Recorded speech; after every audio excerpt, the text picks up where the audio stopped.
L'exercice que le ministre délégué au sport et au cadre de vie m'a instruit de faire est un exercice de redevabilité. En matière de bonne gouvernance, la redevabilité est un axe fort. Nous avons eu pour mission de gérer des infrastructures et nous devons rendre compte à la population. Et nous avons souhaité que les journalistes soient les porte-voix de l'état des lieux et du compte rendu du bilan que nous allons faire 100 jours après l'organisation de cette CAN. En effet, les Ivoiriens aujourd'hui tiennent à leurs infrastructures de la CAN. Y attachent une telle importance que nous commençons à considérer que ces infrastructures représentent pour ces populations ce qui représente la statue de la liberté pour les Américains et la tour Eiffel pour les Européens, précisément pour les Français. Mesdames et messieurs, notre présentation se fera à travers 4 points. Dans un premier point, nous allons vous présenter le patrimoine de la CAN 2023, après quoi nous allons vous présenter l'état des lieux de ce patrimoine. En troisième point, nous allons parler des défis auxquels nous sommes confrontés dans le cadre de la gestion de ces infrastructures. Et enfin, en dernier point, nous parlerons des perspectives. En termes de patrimoine, je voudrais préciser que les infrastructures de la CAN se composent de 6 stades principaux, de 24 terrains d'entraînement, de 3 cités CAN et d'un hôtel CAN. Ces infrastructures, dont le coût est évalué à plus de 500 milliards, sont totalement achevées et réceptionnées. Elles ont été construites sous la supervision avec l'assistance de notre assistante technique à la maîtrise d'ouvrage, notamment le BNED, que je voudrais saluer ici, dans 5 villes que sont Abidjan, Bouaké, Kourougou, San Pedro et Yamoussoukro. Les capacités des stades principaux vont de 20 000 places pour les stades de Yamoussoukro, San Pedro et Kourougou, à 60 000 places pour les stades olympiques Alassane Ouattara, en passant par les 27 000 places du stade Félix Houphouët-Boigny et les 40 000 places du stade La Paix de Bouaké. Donc voici le patrimoine de la CAN. En termes d'état des lieux, nous allons parler de la fonctionnalité aujourd'hui de ces différentes infrastructures. Les stades principaux des stades ultramodernes sont tous homologués pour recevoir les compétitions de la CAF et de la FIFA. Les différentes infrastructures sont totalement fonctionnelles et reçoivent régulièrement des activités et des compétitions pour ce qui concerne les stades et les terrains d'entraînement. Les infrastructures d'hébergement sont elles aussi totalement fonctionnelles, même si elles ne sont pas toutes exploitées avec l'ensemble des commodités dans certains cas. En termes d'approvisionnement, d'alimentation en eau et d'électricité, vous savez que c'est un élément important dans les infrastructures. Je voudrais assurer que cette alimentation en eau et à l'électricité est assurée principalement par la SODECI et la CIE et accessoirement par des générateurs nous avons des générateurs, ce qu'on appelle communément groupes électrogènes dans tous nos stades.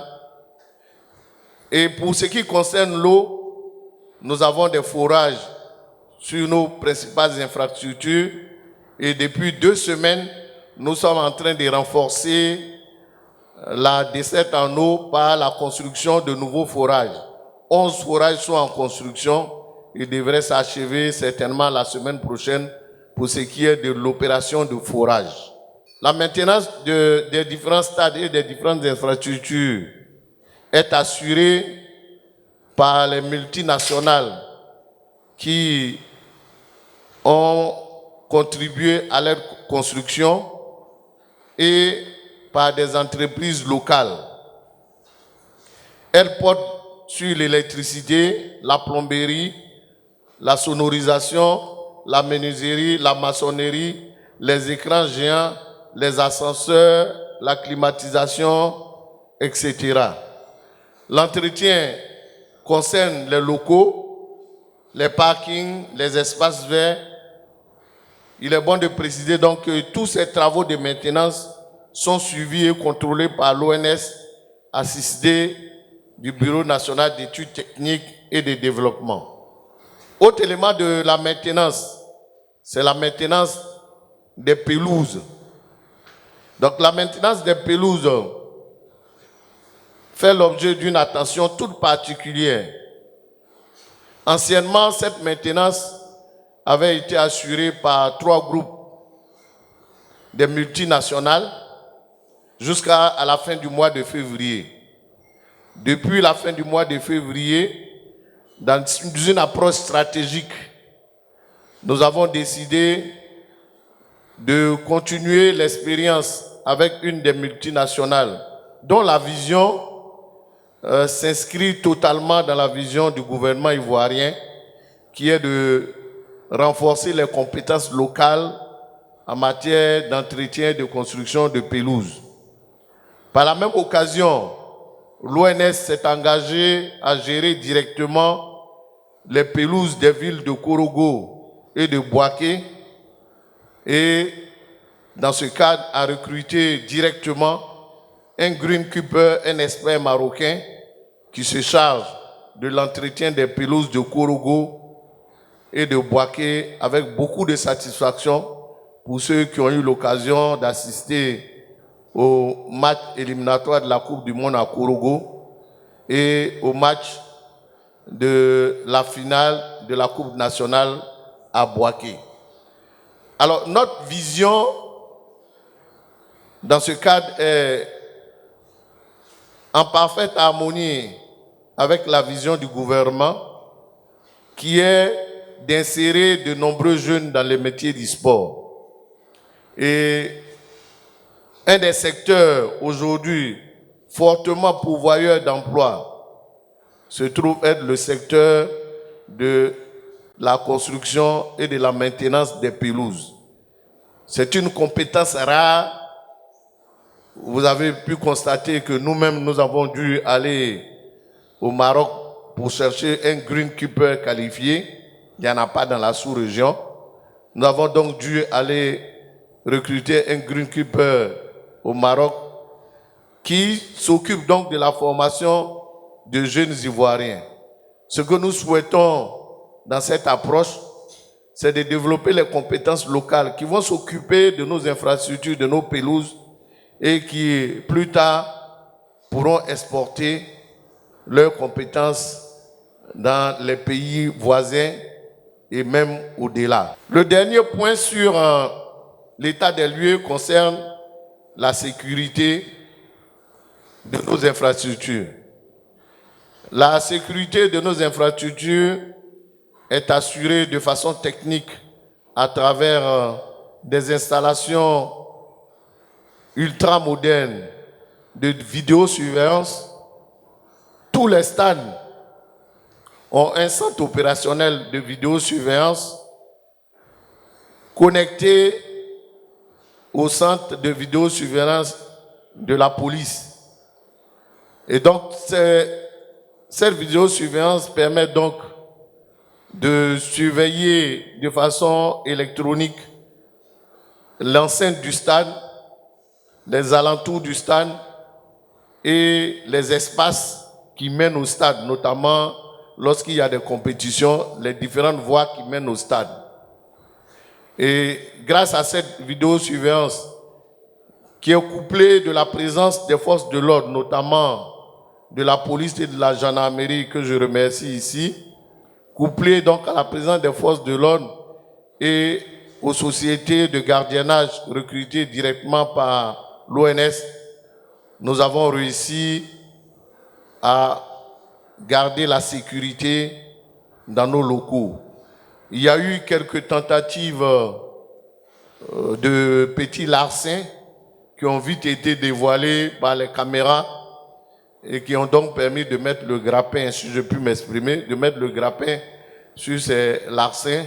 Et donc, à ce jour, je puis vous affirmer que les infrastructures sont en parfaite sécurité. Mesdames et messieurs, relativement donc à notre premier point, notamment l'état des lieux, voici les points que je voudrais vous présenter.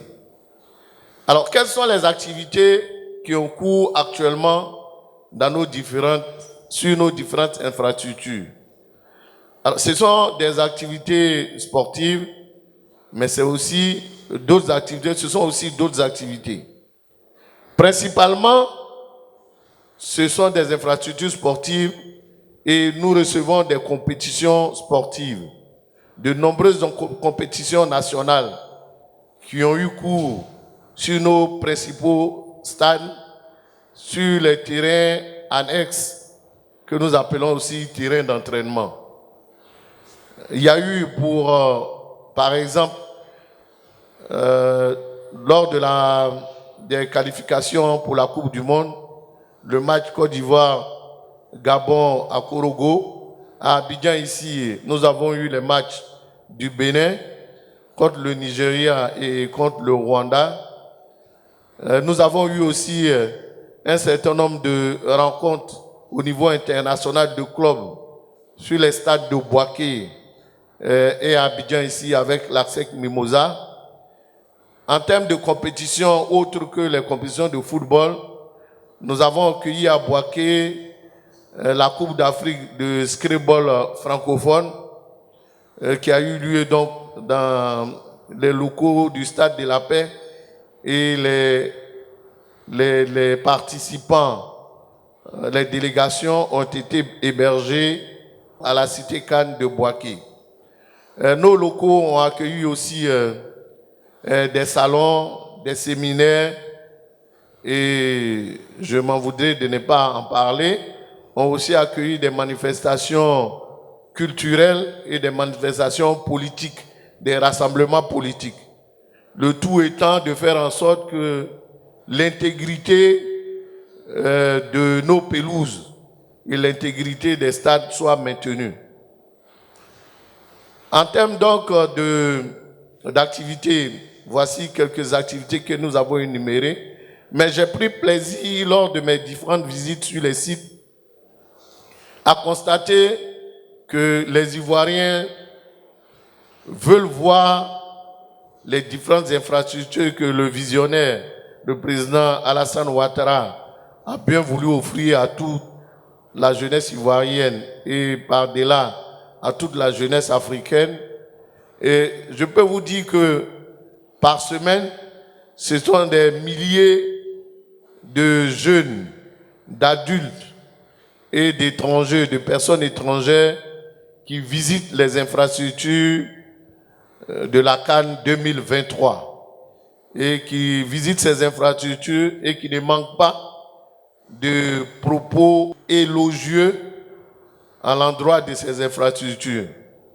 Moi-même, j'ai été peut-être un peu dans la fournaise et dans la nasse de la Coupe d'Afrique des Nations.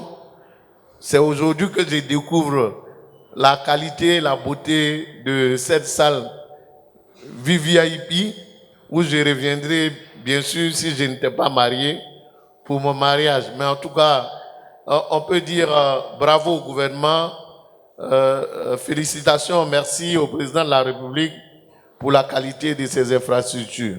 Aujourd'hui, Alors, les défis majeurs peuvent se décliner en 3 points. Le premier point, c'est vraiment de pouvoir assurer la maintenance et l'entretien de ces infrastructures. Le deuxième point en termes de défis, c'est vraiment de pouvoir exploiter ces infrastructures de telle sorte à mobiliser des ressources additionnelles pour assurer leur entretien. Et puis enfin, en termes de gros défis, c'est de pouvoir former des compétences nationales qui seront capables d'assurer à long terme l'entretien, la maintenance de ces infrastructures et créer des champions nationaux qui pourront vendre leurs compétences au-delà des frontières de la Côte d'Ivoire. Voici, en termes de principaux défis, les défis que je voudrais présenter. Nos perspectives ont essayé de répondre à quelques-uns de ces défis et à aller même au-delà en termes de vision.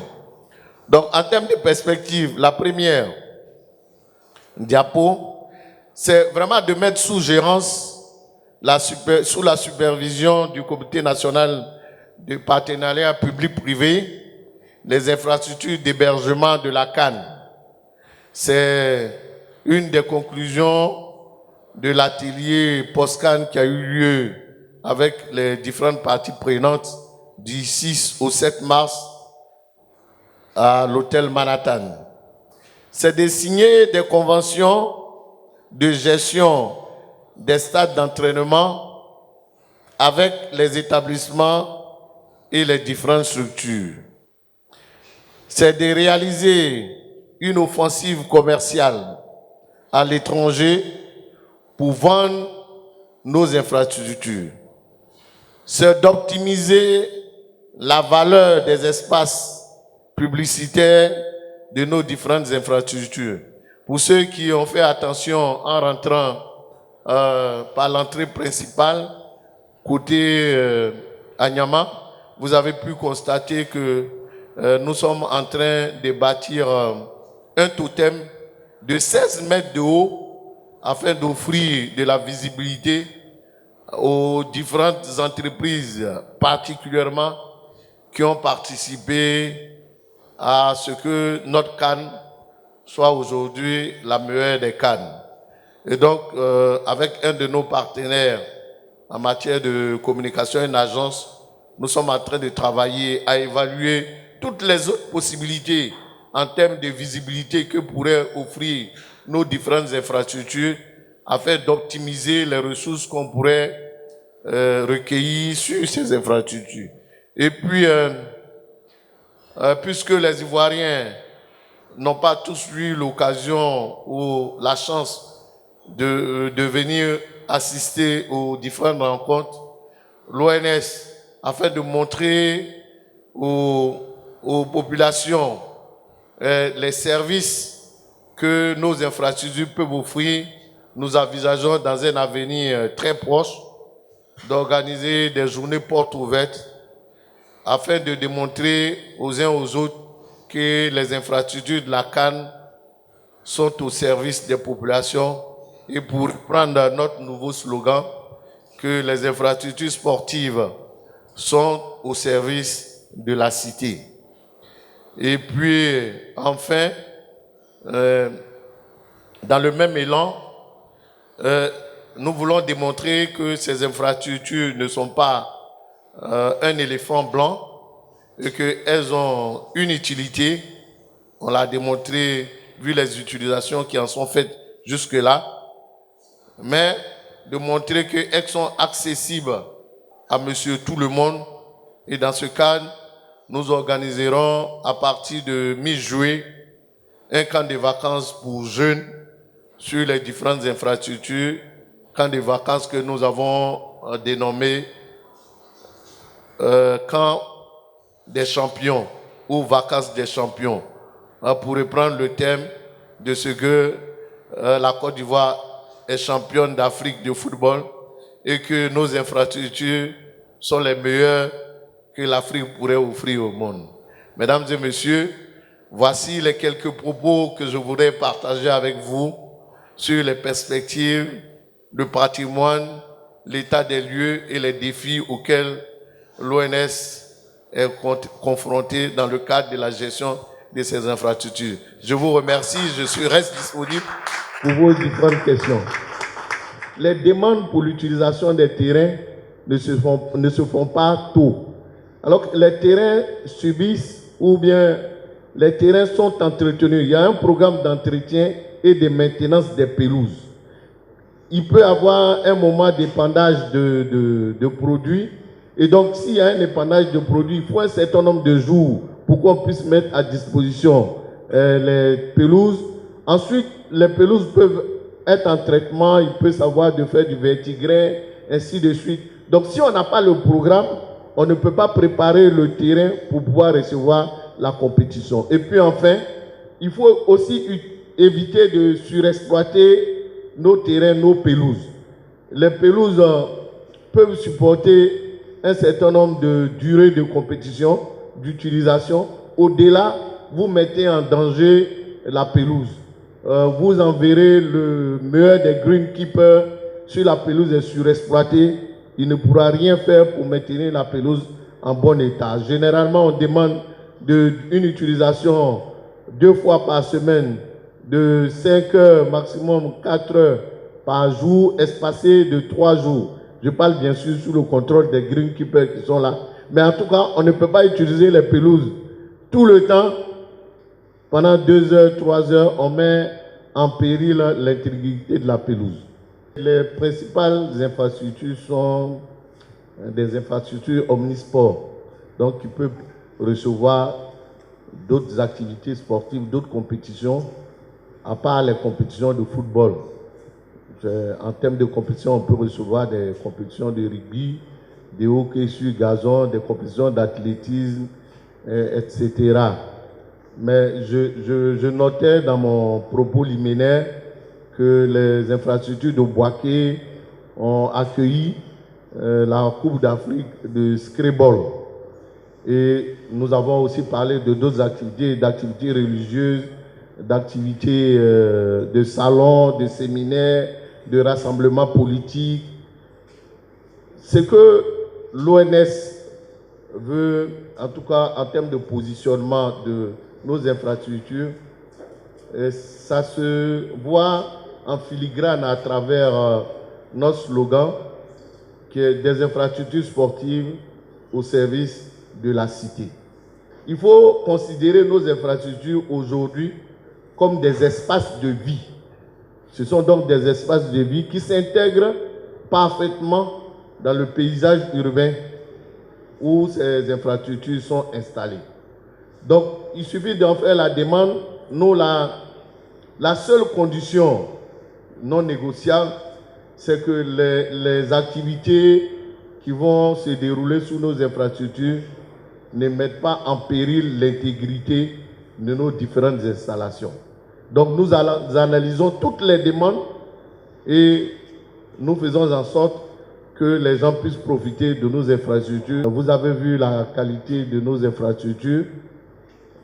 Si elles sont aujourd'hui à ces niveaux de maintenance et d'entretien, c'est justement parce que nous savons qu'il y a des charges et que les ressources sont toujours disponibles pour le moment pour les entretenir.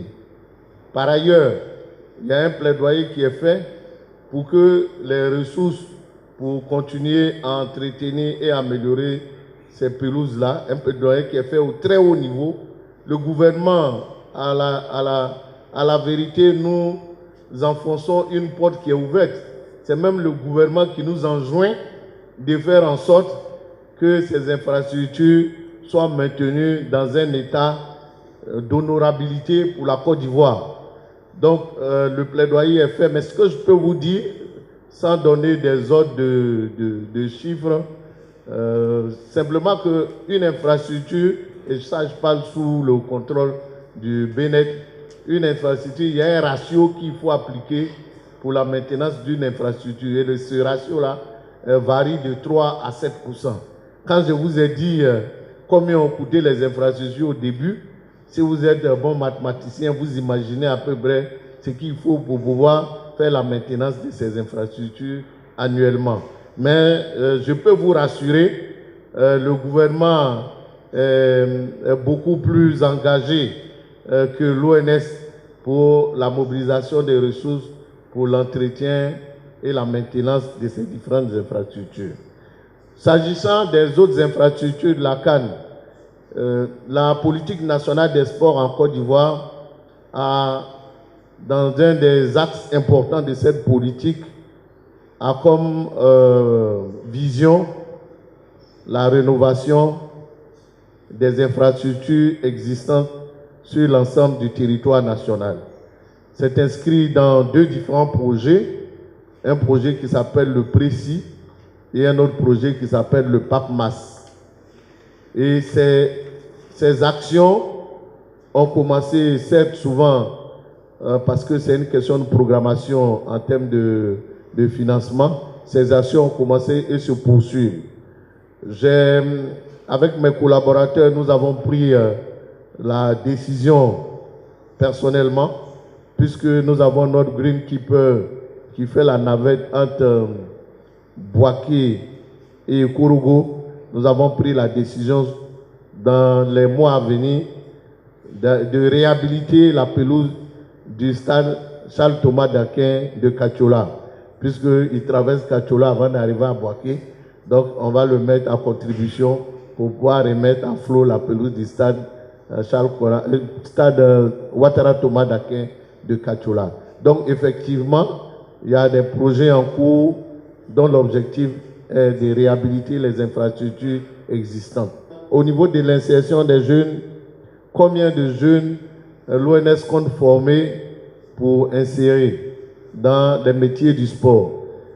Je rappelle que depuis l'année dernière, il y a un projet de formation et d'insertion de 5000 jeunes dans les métiers du sport qui a été lancé par le gouvernement de Côte d'Ivoire et qui se déroule bien.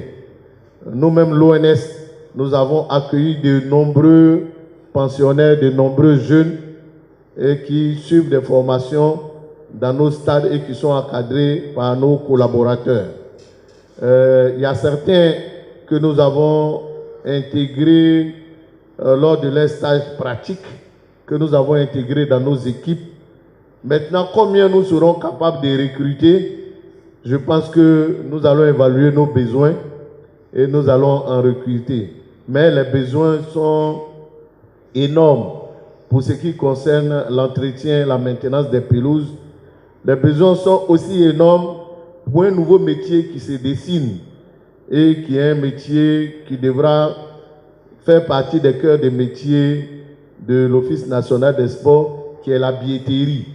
Et donc tous les jeunes qui ont fait l'électronique pour ces formations devraient être formés pour ce qui concerne la billetterie. C'est vraiment une activité stratégique pour tout ce qui concerne les organisations d'événementiels. Et donc, il y a certains de ces jeunes-là que nous pourrons aussi prendre avec nous. Mais on en fera l'évaluation. L'ONS, le ministère des Sports et le gouvernement, nous savons où nous allons et nous allons faire en sorte d'insérer le maximum des jeunes formés dans les structures de l'ONS. Je voudrais rassurer la presse et les Ivoiriens que le cas de la Côte d'Ivoire, si on peut parler d'une exception, sera une exception en matière de gestion, de maintenance et d'entretien des infrastructures sportives construites à l'occasion des grands événements sportifs.